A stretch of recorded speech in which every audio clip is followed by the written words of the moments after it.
ไก่ฮอดไก่ถึงเขาเขตตัวอำเภอแล้วครับพี่น้อง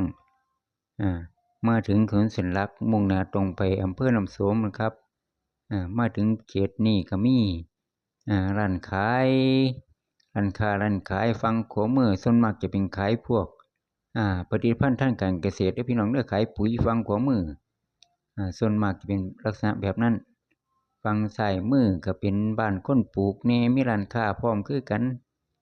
ปั๊มน้ำมันก็มีฝั่งซ้ายมือเนาะวิ่งตามก้นของซาเล้งอายน้องนี่ก็ไป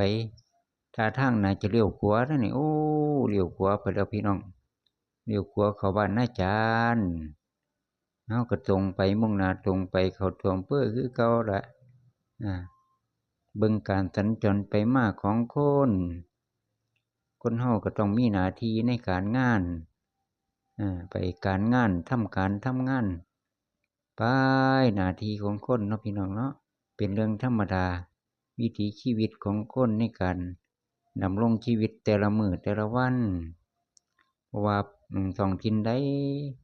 เฮาก็ไปทำการทำงานเนาะเป็นธรรมดาข้ามสะพานมานี่ก็เข้าเขตตัวเทศบาลเข้าตัวอำเภอแล้วพี่น้องเอ้ยจัดการจัดงานกับพุ่นล่ะพี่น้องวันที่4ถึงวันที่6พฤศจิกายนพุ่นละใส่งานลอยกระทงไปนำมื้อนี้ก็วันที่4แล้วเริ่มงานแล้วพี่น้องสำหรับท่านใดที่แวะมาชมเบาเฒ่าก็พาขี่มอเตอร์ไซค์ท่องเที่ยวในเขตพื้นที่ตัวอำเภอน้ำโสมอุดรธานีสำหรับคลิปนี้เนาะเข้าเขตตลาดแล้วเขตตลาดก็ประมาณนี้ล่ะครับพี่น้องเพราะว่าคนก็ช่วงนี้ก็เฮ็ดการเฮ็ดงานอยู่การสัญจรก็บ่ค่อยหลายแต่ว่าก็ดีอย่างหนึ่งเพราะว่าสิไปง่ายมันง่ายสะดวกสบายคลิปหน้าค่อยเบิ่งกันใหม่ครับพี่น้องเข้าตัวเพิ่นก็ประมาณนี้เนาะ